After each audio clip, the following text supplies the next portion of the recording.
Halo pemirsa, salam sehat untuk kita semua. Jumpa lagi bersama saya Feza Aditya dalam program Teras Negeri. Program Teras Negeri ini bisa Anda saksikan di kanal YouTube Tempo.co serta saluran digital TV Tempo.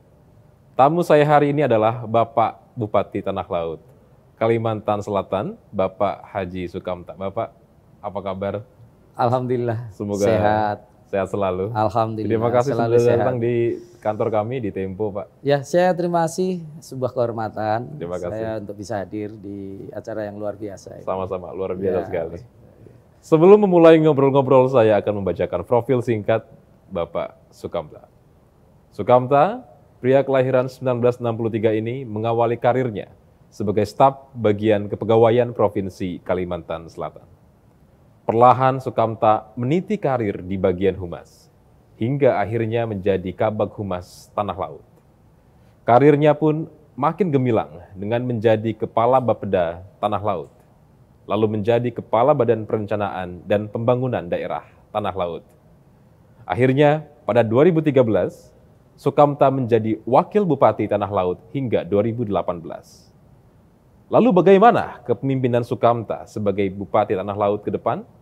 Langsung saja kita berbincang dengan Bupati Tanah Laut, Kalimantan Selatan, Bapak Sukamta.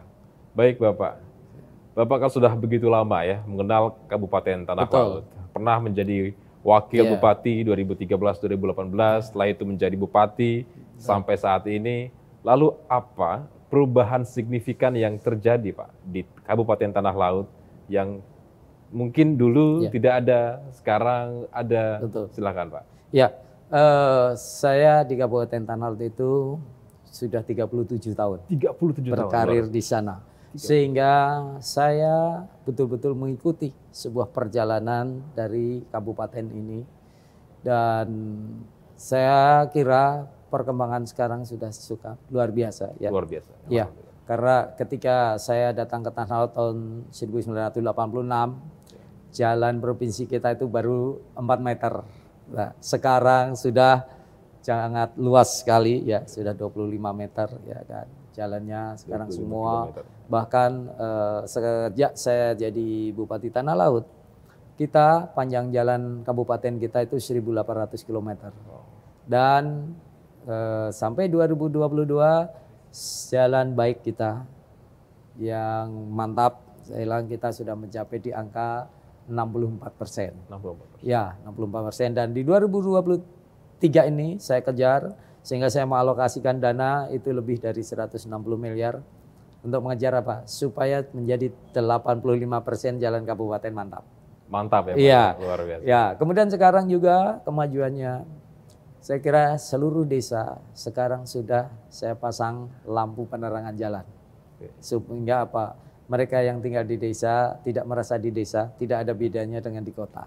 Ya. Di samping yang di kota juga kita tata, jadi kita buat ruang-ruang publik kita, ruang terbuka hijau kita dengan masing-masing memiliki tema sendiri-sendiri. Oh, tematik ya Pak? Ya, tematik saya bikin. Jadi mereka yang suka berolahraga, saya bikinkan di RTH Hasan Basri. Dulu itu bekas lapangan sepak bola.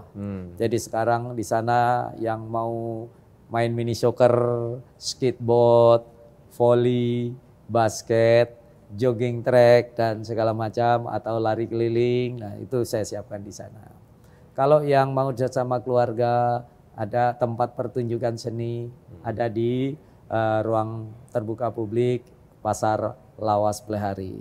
Kemudian yang lebih luas lagi untuk duduk-duduk santai ada yang namanya ruang terbuka hijau Kijang Mas Berseri. Ya, jadi Kijang Mas Permai saya kira. Nah, saya itu di penataan kota. Juga di kota Plehari sekarang saya bangun, saya fokuskan memang pusat kuliner kita. Nah, itu di Jalan Kiai Haji Mansur. Dan itu pusat-pusat kuliner kita di kota Plehari, ibu kota kabupaten. Jadi tematik kita kemarin itu di sisi penataan kota. Kemudian juga di bidang kesehatan, ya ketika saya jadi wakil bupati itu kita cuma punya puskesmas itu 19. Sekarang saya tambah 3 lagi. Nah, dan saya membangun rumah sakit lagi. Jadi kita akan punya 3 rumah sakit. Dan ketika saya jadi bupati, rumah sakit kita masih yang lama. Ya. Sekarang waktu itu baru dibangun, tapi belum selesai dan baru bisa difungsikan 2 lantai di 2019. Itu sekarang udah sampai lantai 6 bisa saya fungsikan. Kemudian rumah sakit Kiai Haji Mansur, sekarang bednya sudah kita tambah, gedungnya kita tambah, sehingga sebenarnya sudah bisa masuk kategori rumah sakit tipe C. Padahal di awal saya itu membangun itu masih tipe D. Sekarang sebenarnya sudah bisa masuk ke tipe C. Nah itu jadi di kemajuan-kemajuan di sisi kesehatan. Dan tahun ini saya membangun rumah sakit tipe D di perbatasan di Kecamatan Bumi Makmur. Jadi saya menginginkan bahwa rakyat saya itu bisa terlayani dengan baik kesehatannya. Ya, jadi puskesmas semua sudah saya BLUD kan, supaya tidak ada alasan lagi untuk tidak melayani dengan baik. Itu di sisi kesehatan. Saya kira di pariwisata saya juga sekarang saya kembangkan betul. Ada Pantai Batakan baru yang dulu ketika saya jadi wakil bupati belum. Sekarang sudah saya bangun dengan ruang yang luas sehingga masih lebih nyaman untuk pengunjung wisata kita. Di samping pantai-pantai yang lain juga air terjun Bajuin yang setelah kita 5 tahun dulu tidak dikunjungi orang karena tidak aman. Begitu saya jadi bupati, saya tata, saya pendekatan dengan masyarakat, sekarang sudah ramai lagi. Sudah mulai ramai. Ya, sudah mulai ramai. Dan saya sudah membangun sebuah jalan dari Kecamatan Bajuin itu, ya tempat air terjun itu yang tembus sampai Kabupaten Banjar sebagai jalur alternatif. Dan inilah beberapa hal yang saya lakukan sebagai bupati, dan saya bersyukur ketika terjadi COVID 2020, 2021, 2022, saya tetap bisa mempertahankan ritme ekonomi masyarakat Tanah Laut. Jadi memang di 2020 sempat semua terjadi keterkejutan, jadi ekonomi memang pertumbuhannya -1, tetapi ketika 2021 sudah tumbuh menjadi 3,4. Di daerah lain masih minus. Saya sudah plus 3,4. Dan kemudian 2022 sudah tumbuh menjadi 5,2. Insya Allah di 2023 akan tumbuh lebih tinggi lagi. Dan memang saya sebenarnya di 2021 ujiannya sangat berat waktu itu karena lagi tinggi-tingginya COVID, juga kena bencana alam yang itu tidak pernah terjadi di Tanah Laut maupun Kalimantan Selatan. Sehingga waktu itu muncul taglin Save Kalimantan Selatan bersamaan dengan gempa Sulawesi Barat, saya kira waktu itu.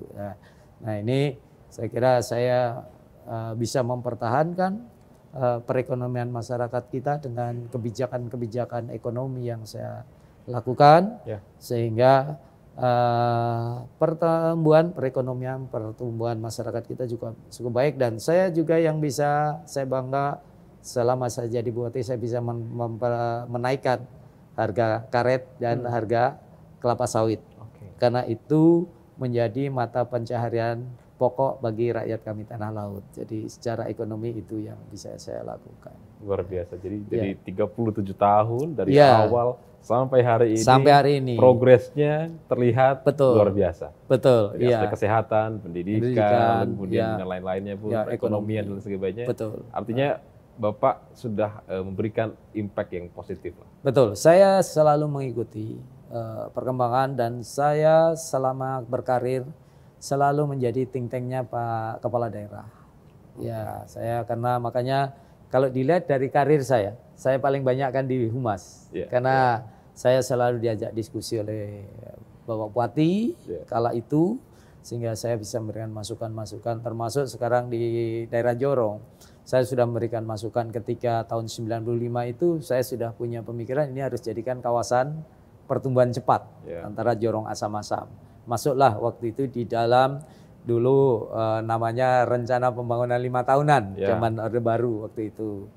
Masuklah di sana, kemudian di 2020, 2001 saya bilang sama Pak Bupati waktu, Pak, bahwa kita harus punya pelabuhan. Saya punya pelabuhan, kita harus punya pelabuhan karena itulah yang akan membuka kemajuan pembangunan daerah kita tanah laut. Nah, itu sehingga di RPCR Rencana Pembangunan Jangka Panjang Tanah Laut 2005-2025 itu saya masukkan temanya adalah Tanah Laut sebagai daerah industri dan pelabuhan. Dan sekarang juga untuk pelabuhan sudah terbangun dan bisa kita selesaikan di 2019. Walaupun dengan segala dinamikanya waktu itu ya, yang membangun memang pemerintah pusat dari Kementerian Perhubungan, tapi sungguh dinamikanya sangat luar biasa waktu itu kan. Tapi sudah selesai dan kita fungsikan sampai hari ini berfungsi dengan baik, dan di belakang pelabuhan itu sekarang sudah kita siapkan sebagai kawasan industri sebagai pelaksanaan program strategis Bapak Presiden.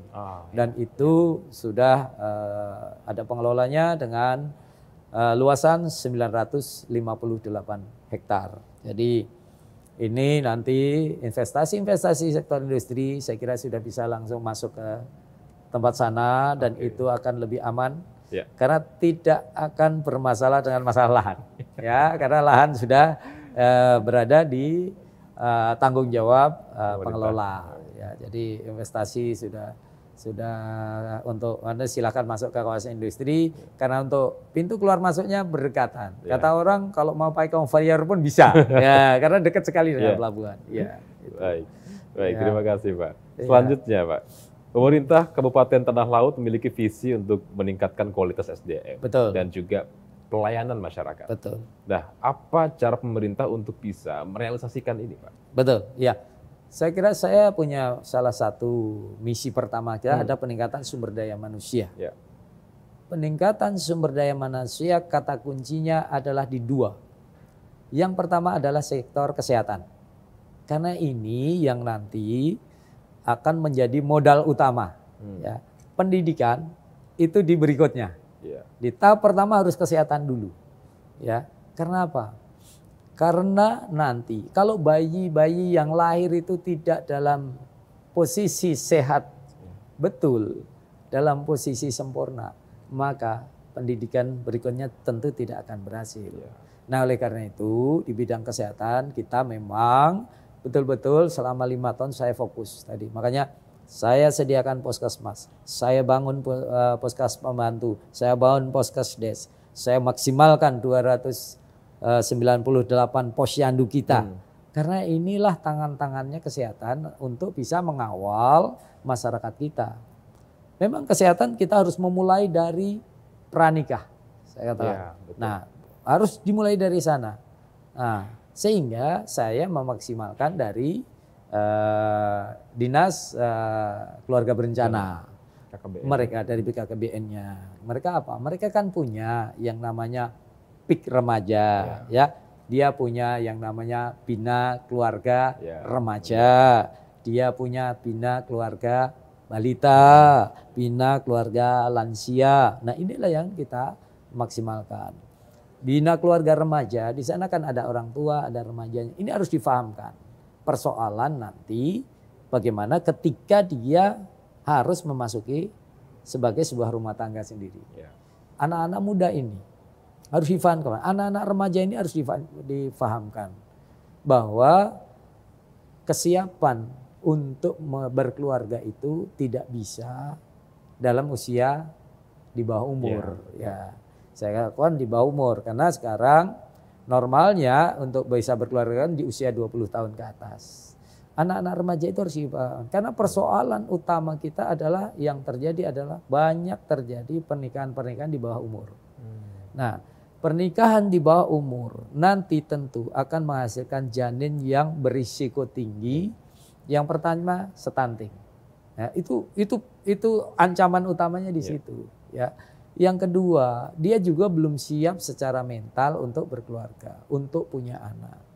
Yang ketiga, secara medis, rahimnya belum siap untuk hamil. Nah, ini kan juga membahayakan. Nah, sehingga memang saya menekankan untuk kemudian bersama-sama dengan Dinas Kesehatan di level masyarakat ini. Posyandu lah garda terdepan kita untuk sana. Jadi saya bilang, posyandu itu tidak sama dengan bubur kacang. Selama ini konotasi kan begitu, datang-datang timbang bayi dapat bubur kacang, posyandu. Nah, sebenarnya tidak. Saya tidak sama dengan seperti itu. Tapi disitulah kita yang nantinya ada BKR-nya kita di sana. Kemudian anak-anak muda, PIK remaja kita. Ya, untuk kemudian saya minta PIK remaja, ini tidak bisa dong, cuma kami sendiri. Dari OPD yang lain harus mensupport. Sekarang anak-anak remaja kita pengen usaha apa? Itu kan yang support harus dinas yang lain. Misalnya, oke, saya pengen kok memelihara udang, misalnya kan, udang lobster, ya lobster air tawar. Nah, siapa yang harus mensupport? Tentunya adalah dinas perikanan. Nah, mereka kita siapkan mereka untuk mendampingi bagaimana pengembangan lobster. Atau mereka, oh kami pingin berusaha di hidroponik misalnya. Nah, berarti kan dinas pertanian nanti yang harus mendampingi bagaimana cara mengembangkan sayur-sayuran hidroponik misalnya atau hortikultura secara hidroponik. Kan semua kan bisa.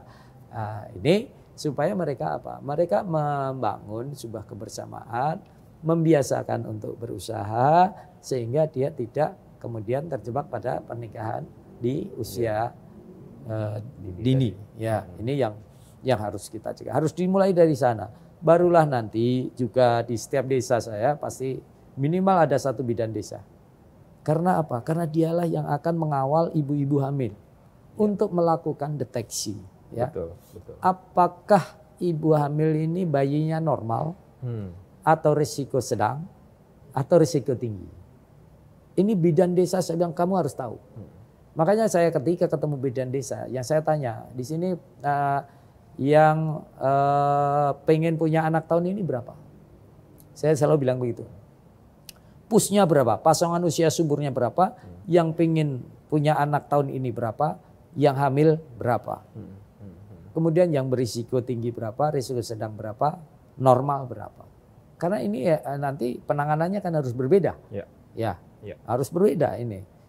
Kalau mereka ibunya nanti misalnya dia kena anemia, harus kita intervensi dari puskesmas. Karena di puskesmas kan juga anggaran untuk intervensi bagi ibu-ibu yang anemia atau kekurangan energi kronis, KEK-nya. Nah, ini kan dari puskesmas ya untuk itu. Sehingga dengan demikian maka kita harapkan bayi-bayi yang lahir nanti adalah bayi-bayi yang sehat sehingga dalam pertumbuhan 1000 hari kehidupan pertama itu nanti posyandu yang mengintervensi dan itulah yang akan menjaga untuk pertumbuhan-pertumbuhan berikutnya sehingga nanti akan lahir yang berkualitas. SDM unggul. Akan SDM unggul itu dari bayi. Sekarang yang ada pun sekarang saya bilang yang ada pun sekarang makanya saya kemudian sejak tahun 2020 saya mengambil kebijakan bahwa tanah laut harus universal health coverage. Ya, jadi seluruh warga tanah laut sudah berada di bawah jaminan kesehatan nasional kita. Supaya apa? Supaya jangan ada lagi yang takut untuk masuk ke rumah sakit, takut untuk masuk ke fasilitas kesehatan. Karena apa? Anda sudah kita jamin kok. Ya. Nah, ini sebagai upaya saya untuk menciptakan sumber daya manusia dari sisi kesehatan. Sehingga saya bilang kalau ke puskesmas, ke rumah sakit, jangan nunggu sakit. Justru ketika masih merasa sehat. Kadang-kadang kita ini agak sombong, wah nggak apa-apa, sehat aja kok. Padahal kita nggak tahu, ternyata kolesterolnya tinggi, asam uratnya tinggi, gula darah dan lain-lain. Gula darahnya. Nah, kadang-kadang karena merasa nggak apa, kita nih sering banyak yang sombong. Enggak, sudahlah minimal Anda periksa darah.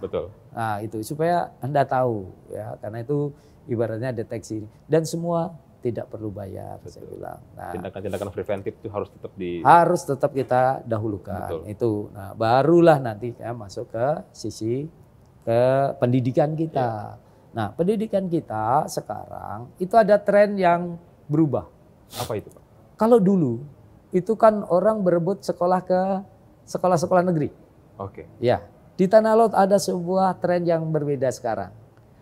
Sekarang orang-orang tua dia cenderung menyekolahkan anaknya ke pesantren. Ya, sehingga banyak sekolah-sekolah negeri yang kemudian kekurangan siswa. Nah, ini tren yang terjadi. Tapi saya bilang, jangan mendikotomikan antara pendidikan pemerintah, pendidikan umum dengan pendidikan pesantren. Ya. Mari kita jalin kerjasama dengan pendidikan pesantren. Jadi biarlah anak-anak itu di pesantren, tetapi bahwa kita bisa kok masuk ke sana untuk memberikan pendidikan umum kita. Ya, nanti diatur dengan kepala pondok Pak Kiainya. Nanti mungkin pagi kita pendidikan sekolah umumnya. Nanti sore baru pendidikan pesantrennya. Keagamaannya. Nah, keagamaannya. Karena apa? Dengan demikian maka Pak Kiai kita itu tidak perlu kebingungan mencari guru, mendirikan sekolah, ya kan? Karena beliau kemudian merasa bahwa ya di samping ijazah santrinya, Pak Kiai kita juga sadar bahwa perlu ijazah sekolah umum. Betul, Nah, sehingga kadang-kadang pesantren harus mendirikan sekolah umum lagi. Nah, ini kan untuk supaya nanti Pak Kiai juga fokus di pesantrennya, sementara pendidikan umumnya kita yang ngambil. Nah, dengan demikian justru ini sebagai sebuah keunggulan saya bilang. Kenapa? Karena insya Allah anak-anak pesantren itu secara akhlak pasti baik. Insya Allah. Nah, insya Allah pasti baik dan dididik dengan baik. Yang kedua, keilmuannya juga tidak kalah. Nah, kan ini jadi baik. Nah, saya minta ini kita jangan didikotomikan begitu. Tetaplah, mari kita jalin, kita bangun untuk kerjasama dengan pesantren. Sehingga nanti putra-putri Tanah Laut ini di samping ilmu agamanya, ilmu umumnya juga nggak kalah. Nah, saya ngambil kebijakan seperti itu. Jadi berjalan beriringan ya. Ya, berjalan beriringan, saling mendukung malahan. Ya, nanti kan bukan hanya muridnya, guru-gurunya juga karena sering ke pesantren, mudah-mudahan juga berubah. Ya, yang pengetahuannya semakin banyak. Pengetahuan agamanya makin baik. Yang dulu pemalas jadi nggak malas ya. Karena kumpulnya dengan para ulama-ulama, dikasih tahu banyak. Nah, kita kan dapat dua pendidikan yang sama-sama tercerahkan lah. Sama tercerahkan. Nah, maksud saya juga begitu.